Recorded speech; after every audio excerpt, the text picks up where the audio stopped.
Hello friends, welcome to my YouTube channel Webinex technology. आज ये होने जा रहा है हमारा 17th वीडियोस नेक्स्ट.जेएस ट्यूटोरियल सीरीज का और हमारा आज का टॉपिक है फॉन्ट ऑप्टिमाइजेशन इन नेक्स्ट.जेएस।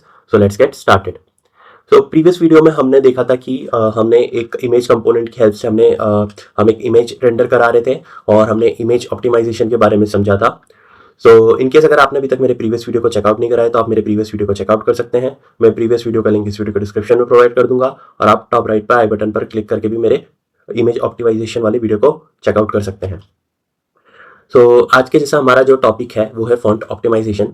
तो उसे हम कंटिन्यू करते हैं। सो बेसिकली फॉन्ट हमारी एप्लीकेशन में फॉन्ट्स कैसे यूज़ करते हैं। तो अगर हम जनरल प्रैक्टिस हमारी ये रहती है कि हम हम गूगल फॉन्ट्स का यूज़ करते हैं और गूगल फॉन्ट्स की जैसे ये गूगल फॉन्ट्स में ओपन करूँ तो यहाँ पर हमें डिफरेंट फॉन्ट फैमिलीज मिल जाती है। लाइक रोबोटो हो गया हमारा, देन ओपन सेंस हो गया और जीस्ट मोनो हो गया। तो ये डिफरेंट हमारी फैमिलीज रहती है, लाइक पॉपिंस और ये लेटो इंटर। सो ये फॉन्ट फैमिलीज हमें गूगल फॉन्ट्स हमें प्रोवाइड करता है। और अगर हम इस पर क्लिक करें यहाँ पर, सो यहाँ पर इसका ये हमने जैसे लेट से रोबोटो पे को सिलेक्ट करा है फॉन्ट फैमिली को, और इसमें हमें डिफरेंट स्टाइल्स मिल जाती है, लाइक थिन 100 इटैलिक, लाइट 300 और लाइक डिफरेंट बोल्ड, और ये सारे हमें ऑप्शंस मिल जाते हैं हमें फॉन्ट फैमिली के लिए। तो हम जनरल प्रैक्टिस में यही करते थे कि हम यहाँ से गेट फॉन्ट करते हैं और लेट से हम ये लिंक टैग का यूज़ कर लेते हैं हम। और ये हमें हेड टैग में यूज़ करना होगा। सो मैं इसे कॉपी कर लेता हूँ, कॉपी करके मैं लेआउट के अंदर आऊँगा और लेआउट में यहाँ पे हमारा HTML होता है, HTML बॉडी होती है। सो इसमें मैं हेड टैग यूज़ करके और ये मैं कॉपी पेस्ट कर देता हूँ जो हमने लिंक्स वहाँ से कॉपी करी है। और ये हमारी क्लोज नहीं हो रखी है तो इस वजह से हमें एरर शो कर रहा है। सो ये सारी लिंक्स को मैं सेल्फ क्लोजिंग टैग देना चाहूँगा। मैंने क्लोज कर दिया है एंड मैं एक बार फॉर्मेट करता हूँ तो जस्ट मैं Ctrl+S सेव करता हूँ। और ये जो हमारे जितने भी इमेज प्रीवियस वीडियो का कोड है मैं इसे फिलहाल के लिए रिमूव कर देता हूँ। यहाँ से भी हम इसे रिमूव कर सकते हैं और एक जस्ट मैं एक नया H1 लूँगा और H1 के अंदर मैं ले लूँगा हमारा एक टेक्स्ट में मैं ले लेता हूँ फॉन्ट ऑप्टिमाइजेशन। Ctrl+S save. ये हमारा server already up and running है तो हम ब्राउज़र पर चलते हैं। तो यहाँ पे मुझे ये एक फॉन्ट ऑप्टिमाइजेशन में H1 मिल रहा है। सो हम जनरली क्या प्रैक्टिस फॉलो करते हैं कि हम सिंपली जो हमने हमारे हेड में हमने इंक्लूड कर ली है हमारी फॉन्ट फैमिली, और यहाँ पर हम लेट से इस स्टाइल के अंदर हम यूज़ कर सकते हैं। तो यहाँ पे मैं इसे फॉन्ट फैमिली दे दूँगा और फॉन्ट फैमिली हमने कौन सी यूज़ करी है, रोबोटो। और इसमें मैं फॉन्ट वेट भी दे देता हूँ, फॉन्ट वेट, और इसे मैं लेट से 100 दे देता हूँ फिलहाल के लिए। तो जो हमारा थिन वाला वर्जन था वो हमें मिल जाएगा। सो अगर मैं इसे देखूँ तो लेट्स मैं फिर से पीछे चलता हूँ और ये रोबोटो जो हमारी फैमिली थी तो उसमें थिन 100 जो हमारा है। सो आप इसका टेक्स्ट कुछ इस तरीके से मिल रहा है और वही चीज़ हमें यहाँ पे फॉन्ट ऑप्टिमाइजेशन मिल रहा है। यहाँ पे एक एरर भी आ रही है, सो इस एरर को देखते हैं। सो ये हमें एक एरर दे रहा है, invalid DOM property cross origin, did you mean cross origin. So ये हमने लेआउट के अंदर जो लिंक करी है इसमें क्रॉस ऑरिजिन है। सो अभी इसकी हमें नीड नहीं है, मैं इसे रिमूव कर सकता हूँ एंड Ctrl+S सेव। तो यहाँ पे बेसिकली हमें फॉन्ट हमें मिल रहा है और ये फॉन्ट हमें कैसे मिल रहा है, जो हमने गूगल फॉन्ट्स का यूज़ करा है। सो अब इसके लिए क्या होता है कि जो भी हम फॉन्ट यूज़ कर रहे हैं उसके लिए हमारे पास हमारे हर बार एक रिक्वेस्ट जाती है इस फॉन्ट को गेट करने के लिए। सो अगर मैं नेटवर्क टैब में मैंने अभी ये फॉन्ट वाली फिल्टर कर रखी है फॉन्ट कॉल्स पे, और अगर मैं इसे एक बार रिलोड करूँ तो आप देख सकते हैं यहाँ पे एक मेरी रिक्वेस्ट जा रही है और यहाँ पे रोबोटो स्पेसिफिक fonts.gstatic.com और ये फॉन्ट रोबोटो के लिए हमारी रिक्वेस्ट जा रही है। सो बेसिकली जो भी हम फॉन्ट यूज़ कर रहे हैं तो उसके लिए हमारी एक रिक्वेस्ट जाती है हर बार। सो इससे ये हमारा हमारा ये जो वेबसाइट एप्लीकेशन लोडिंग टाइम होता है वो थोड़ा सा इंक्रीज हो जाता है, क्योंकि हर बार एक नई रिक्वेस्ट जा रही है फॉन्ट्स के स्पेसिफिक हमारे ब्राउजर से हर बार एक नई रिक्वेस्ट क्रिएट हो रही है फॉर फॉन्ट्स, जिससे हमारी जो लोडिंग स्पीड होती है वो स्लो होती है और हमारा जो पेज होगा वो थोड़ा सा लेट रेंडर होगा। तो क्योंकि ये हमारी हर बार एक स्पेसिफिक रिक्वेस्ट जा रही है। तो इसी का सोल्यूशन है कि हमारा पेज लोड ना हो, स्लो लोड ना हो ड्यू टू फॉन्ट की जो रिक्वेस्ट आती है, उसका सोल्यूशन है हमारे पास नेक्स्ट.जेएस के अंदर फॉन्ट ऑप्टिमाइजेशन। तो अब देखते हैं फॉन्ट ऑप्टिमाइजेशन क्या होता है नेक्स्ट.जेएस में। So what is font optimization in Next.js?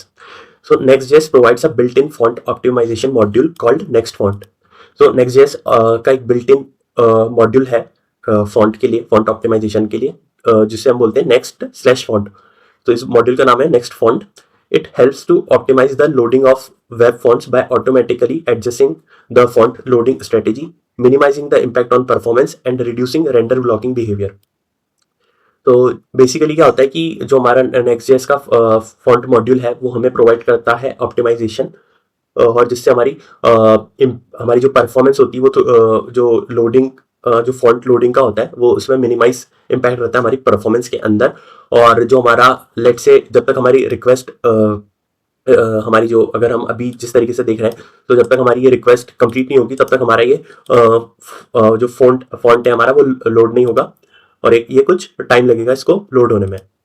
तो यही चीज को रिड्यूस करता है हमारा नेक्स्ट.जेएस का जो फॉन्ट मॉड्यूल है. देन सेकंड पॉइंट है the next font module allows you to use Google fonts, self hosted fonts और custom fonts files directly in your Next.js app. It ensures fonts are loaded efficiently and may support features like font display, subset font generation and preloading. So जो हमारा Next.js का font module है वो हमें allow करता है कि हम यूज कर पाए गूगल फॉन्ट्स जैसे अभी हमने ये यूज करें. सो गूगल फॉन्ट्स भी हम यूज कर सकते हैं Next.js के अंदर, ये एक बिल्ट इन फीचर है. देन सेल्फ होस्टेड फॉन्ट्स, और अगर कोई कस्टम फॉन्ट्स हम कोई फाइल है तो वो भी हम डायरेक्टली हम Next.js के अंदर यूज कर सकते हैं, जिससे बेसिकली हमारी जो एप्लीकेशन की परफॉर्मेंस होगी वो ऑप्टिमाइज्ड होगी, क्योंकि जो हमारी जो रिक्वेस्ट जा रही है हर बार फॉन्ट को गेट करने के लिए, सो वो हमारी वो रिक्वेस्ट नहीं जाएगी, जिससे हमारा पेज लोडिंग टाइम थोड़ा सा फास्ट हो जाएगा और हमारी एप्लीकेशन की परफॉर्मेंस थोड़ी फास्टर हो जाएगी. देन इसमें देखते हैं हम हमारे फीचर्स क्या होते हैं, की फीचर्स ऑफ फॉन्ट ऑप्टिमाइजेशन. सो अब देखते हैं हम कि की फीचर्स क्या होते हैं इसकी फॉन्ट ऑप्टिमाइजेशन के लिए. फॉन्ट लोडिंग स्ट्रेटेजी, तो सबसे पहले होता है फॉन्ट लोडिंग स्ट्रेटेजी फीचर है. तो fonts are loaded in a way that reduces render blocking, ensuring faster page rendering. So basically अगर अभी हम देखें, सो अगर हम इस तरीके से अगर फॉन्ट्स का यूज करेंगे, सो इससे हमारी हर बार एक रिक्वेस्ट जाएगी, जिससे जब तक हमारी वो रिक्वेस्ट रिजॉल्व नहीं होगी तो हमारा जो रेंडरिंग होगा वो ब्लॉक होगा, क्योंकि वो रिक्वेस्ट अभी कंप्लीट नहीं हुई है. बट अगर हम Next.js का फॉन्ट यूज करेंगे, सो ये हमारी रेंडर ब्लॉकिंग को रिड्यूस करता है और जिससे हमारी पेज रेंडरिंग फास्ट होगी. देन है font सबसेटिंग. Next.js can automatically generate and serve only the characters required by your page, which reduces the size of the font files. तो बेसिकली जो भी हम लेट से अगर मैं इस तरीके से अगर यूज करता हूँ तो इसमें हमें लाइक जो भी फाइल्स रहेगी वो सारी फाइल्स हमें मिलेगी. अगर मैं डायरेक्टली इस गूगल फॉन्ट्स का लाइक लिंक टैग देके या इंपोर्ट करके किसी भी तरीके से अगर मैं कुछ देता हूँ डायरेक्टली, सो जो मेरी क्लाइंट से रिक्वेस्ट, ब्राउजर से रिक्वेस्ट जाएगी, सो वो बेसिकली हमारा ऑप्टिमाइज वे नहीं होगा. बट अगर हम Next.js का फॉन्ट ऑप्टिमाइजेशन या फॉन्ट फीचर यूज करते हैं, सो ये ऑटोमेटिकली हमारा जो भी स्पेसिफिक हमें कैरेक्टर्स की रिक्वायरमेंट है उसी की फाइल को ये लोड करेगा, rather than loading the whole file. फिर देन थर्ड पॉइंट है हमारा font display strategy. So it uses the font display swap strategy by default, which ensures that text remains visible while fonts are loading. So basically क्या होता है कि जब हमारा इसके पास एक प्रॉपर्टी होती है फॉन्ट डिस्प्ले स्वैप करके, सो इस स्ट्रेटेजी से क्या होता है कि हमारा जो टेक्स्ट होगा वो हमेशा विजिबल होगा इवन जब हमारा फॉन्ट लोड हो रहा है. बट अगर हम नॉर्मल ब्राउजर से जो रिक्वेस्ट जा रही है जिस तरीके से हम यूज कर रहे हैं अभी, तो उसमें ये होता है कि जब तक हमारा वो रिक्वेस्ट रिजॉल्व नहीं होगा तो हमारा फॉन्ट विजिबल नहीं होगा. फिर देन फोर्थ पॉइंट है हमारा server side rendering support. Fonts are preloaded and serve from the server, improving the first page load times. तो बेसिकली क्या होता है कि जब हमारा अगर हम Next.js का फॉन्ट यूज कर रहे हैं, सो ये जो रिक्वेस्ट होगी वो हमारी सर्वर से जाएगी रादर देन ब्राउजर जो क्लाइंट साइड से जा रही है वो नहीं जाएगी, ये हमारी सर्वर साइड से जाएगी. और Next.js का जैसा फीचर होता है कि ये कैशे में करके रख लेता है, कैशे में रख लेता है. सो रिक्वेस्ट एक बार जाएगी देन ये कैशे में स्टोर हो जाएगा, तो जिससे कि हमारा लोडिंग टाइम फास्ट हो जाएगा. बेसिकली लाइक हमारी जो पेज लोडिंग की स्पीड रहेगी, परफॉर्मेंस रहेगी, वो थोड़ा फास्ट हो जाएगी, क्योंकि ये फॉन्ट्स हमारे ऑलरेडी प्री लोडेड रहेंगे फ्रॉम सर्वर. सो जो इससे हमारी ये बेटर ऑप्टिमाइजेशन प्रोवाइड करता है। तो ये तो इसका हो गया थ्योरेटिकल पार्ट कि हमें नेक्स्ट फॉन्ट ऑप्टिमाइजेशन क्यों यूज़ करना चाहिए नेक्स्ट.जेएस के जो ये फीचर है रादर देन नॉर्मल जो हमारा फॉन्ट रहता है। तो अब देखते हैं इसका प्रैक्टिकल। तो मैं चलता हूँ VS कोड पर और लेट्स से अभी के लिए मैं एक बार आपको फिर से दिखाना चाहूँगा कि मेरी ये रिक्वेस्ट एक जाती है जब अगर मैं हमारा ये नॉर्मल फॉन्ट यूज़ करता हूँ। सो अगर मैं रीलोड करूँ तो आप देख सकते हैं कि मेरी एक रिक्वेस्ट जा रही है रोबोटो। सो ये मेरी हर बार एक रिक्वेस्ट ट्रिगर होती है। सो अगर अब मैं लेट्स से इसको कमेंट आउट कर देता हूँ या फिर रिमूव कर दूँ तो मेरी आपको कोई भी एक रिक्वेस्ट नहीं मिलेगी जो स्पेसिफिकली फॉर फॉन्ट्स जा रही हो। तो मैं से एक बार एम्प्टी कैश हार्ड रीलोड करता हूँ, फिर से एक बार मैं इसे रीलोड करता हूँ। तो अब आप देख सकते हैं मेरी कोई रिक्वेस्ट नहीं जा रही है और पहले मेरी जैसे ही मैंने इंक्लूड करी थी हैश टैग के अंदर लिंक्स तो मेरी एडिशनल रिक्वेस्ट जा रही थी फॉर फॉन्ट्स।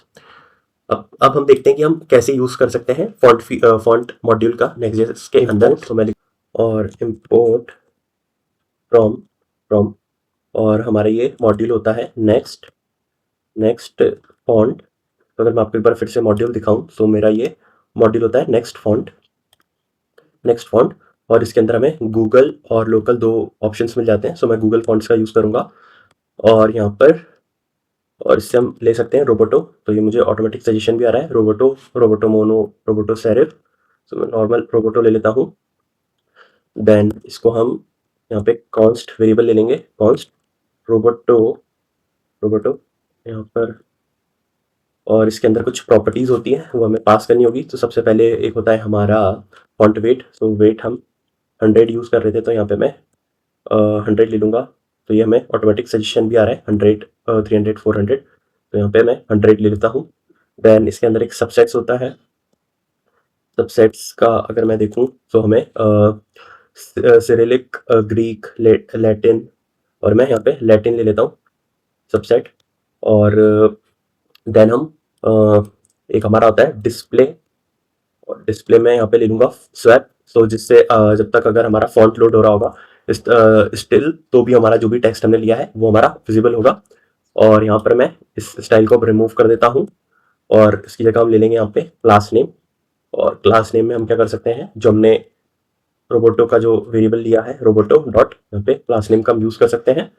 जैसे ही मैं कंट्रोल एस सेव करता हूँ सर्वर हमारा ऑलरेडी अप एंड रनिंग है, ये सक्सेसफुली कंपाइल हो चुका है। और अगर मैं अब यहाँ पर चलूँ तो आपको स्टिल मेरा फॉन्ट यहाँ पर आपको दिख रहा होगा कि जो हमारा फॉन्ट था वो हमें मिल रहा है सक्सेसफुली। सो इस तरीके से हम इसका यूज़ कर सकते हैं। और अगर मैं चाहूँ तो इसका वेट भी मैं इंक्रीज़ कर सकता हूँ। सो जिससे आपको पता चलेगा कि हम जो यूज़ कर रहे हैं करंट वही हमें विजिबल है। तो लेट्स से अगर मैं 900 कर देता हूँ देन सेव करता हूँ। सो आपको ये काफ़ी फॉन्ट है वेट इसका काफ़ी बोल्ड दिख रहा होगा।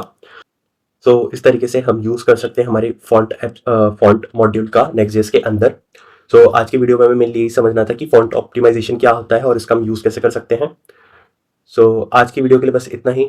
Thank you so much and goodbye. अगर आपको ये मेरा वीडियो अच्छा लगा तो please like this video and subscribe to my channel. Thank you.